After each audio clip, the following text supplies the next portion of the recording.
Kelas selanjutnya di sini saya akan meregresi dari biner logit probit. Sebelumnya di sini saya menggunakan data 8.1 dari buku Gujarati, yaitu ada variabel tingkatnya itu smoker atau perokok, lalu variabel bebasnya itu ada eduk, ada age, lalu ada income, ada harga rokok pada tahun 1979, dan ada variabel interaksinya yaitu age duck dan eduk income. Langsung saja begitu kalau kita ke statanya. Pertama-tama kita masukkan datanya terlebih dahulu, kita klik open, lalu kita masukkan data yang sudah diekstrak atau dirubah ke statanya, dirubah data. Oke, kalau sudah seperti ini kita bisa cek dulu apakah data itu sudah benar atau masih ada salah. Klik data editor. Nah, kalau sudah seperti ini berarti data yang kita miliki itu sudah bisa diestimasi. Untuk estimasi logit, biner logit, itu kita klik statistik, kita pilih yang binary outcomes, lalu kita klik yang logistic regression. Lalu kita masukkan variabel dependennya atau variabel terikatnya yaitu smoker, lalu variabel independennya atau variabel bebas yaitu age, lalu eduk, lalu income, lalu PCGS. Karena di sini saya mengestimasinya menggunakan interaksi, di sini saya menggunakan interaksi yaitu eduk income. Lalu kita klik OK.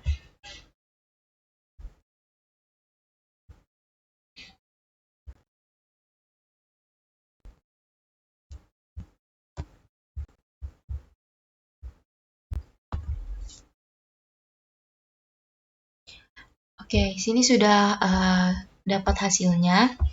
Tetapi di sini mereka masih menggunakan add ratio. Jika kita ingin merubah add ratio ini menjadi koefisien, itu kita bisa klik di komen atau ketik di komen, yaitu kita tulis logit, lalu variabel terikatnya, variabel bebasnya.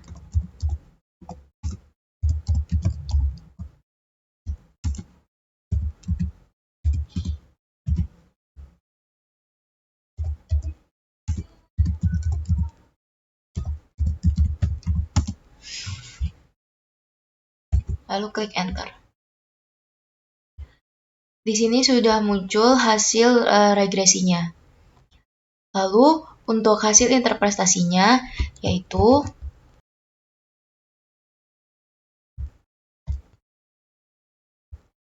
koefisien H sebesar min 0,0183 itu tidak bisa langsung diinterpretasikan, harus diantilenkan dulu. Ketika sudah diantilen, itu angkanya muncul sebesar 0,9820. Angka ini menunjukkan bahwa setiap bertambahnya 1 tahun usia seseorang, ceteris paribus, maka probabilitas seseorang tersebut menjadi perokok akan turun sebesar 0,9820 atau 1,8% dibanding yang tidak merokok. Lalu, angka untuk koefisien eduk sebesar 0,033946 itu diantilenkan menjadi 1,0402. Angka ini menunjukkan bahwa setiap pendidikan seseorang meningkat 1 tahun, ceteris paribus, maka probabilitas seseorang tersebut akan menjadi perokok akan meningkat sebesar 4,2% dibanding tidak merokok. Namun, hal ini tidak dapat kami simpulkan signifikan karena ditunjukkan oleh angka probabilitasnya yaitu sebesar 0,353 yang artinya lebih besar daripada p-value, probabilitas value yaitu 0,05. Selanjutnya itu ada koefisien income sebesar 0,00095. Itu kita sudah antilenkan, itu hasil menjadi 1,00095. Angka ini menunjukkan bahwa setiap kenaikan satu unit pendapatan atau ceteris paribus, maka probabilitas seseorang tersebut menjadi perokok akan meningkat sebesar 0,0095% dibanding seseorang yang tidak merokok. Lalu untuk koefisien harga rokok pada tahun 1979 yaitu sebesar min 0,02217 dan sudah diantilenkan menjadi 0,975.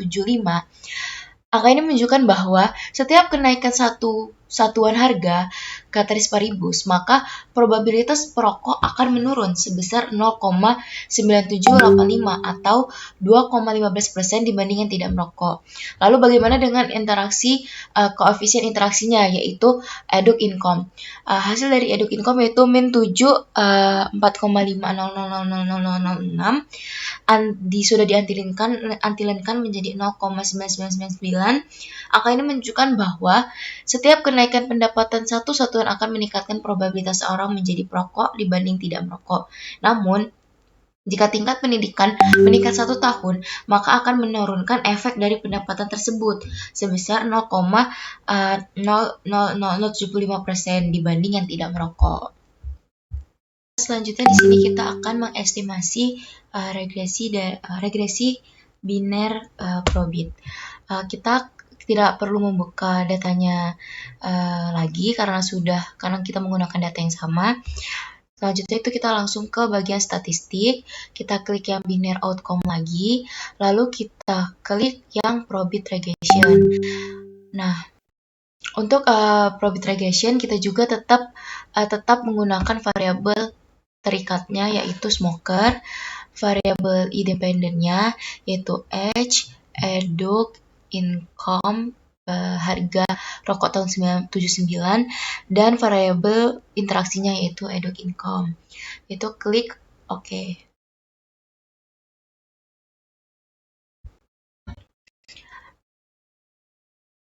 Nah, jika sudah muncul angka seperti ini, kita langsung bisa interpretasikan.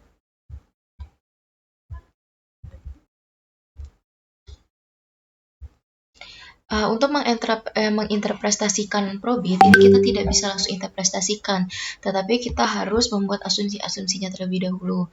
Di sini saya menggunakan asumsi yaitu tahun umur seseorang yaitu 27 tahun dan 40 tahun, sedangkan edukasi atau lama sekolahnya itu yaitu 16 tahun, dan harga rokok pada tahun 79 itu sebesar $5 dan pendapatannya di angka $30.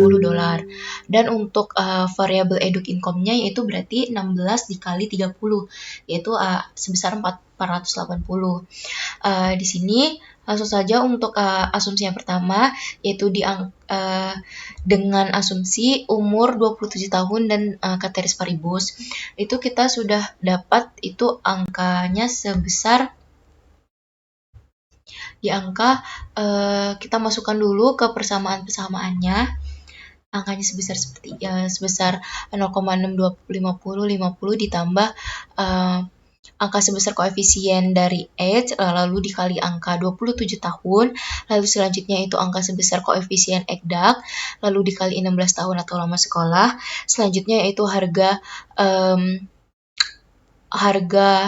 rokok pada tahun 1979 lalu dikali dengan 5. Selanjutnya yaitu income-nya, koefisien income-nya itu dikali dengan 30 dan untuk koefisien eduk income-nya dikali 480. Itu kita mendapatkan hasil sebesar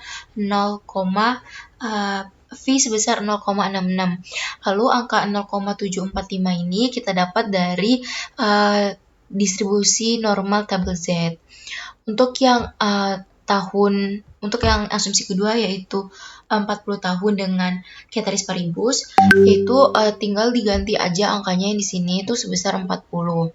Itu kita dapat V-nya sebesar 0,50 dengan hasil di tabel Z yaitu sebesar 0,6915. Lalu di sini ada perubahan dari probabilitasnya.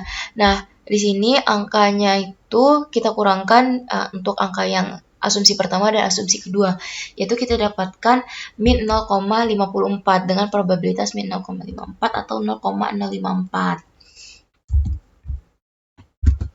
atau koma 0,054 atau sebesar 5,4%.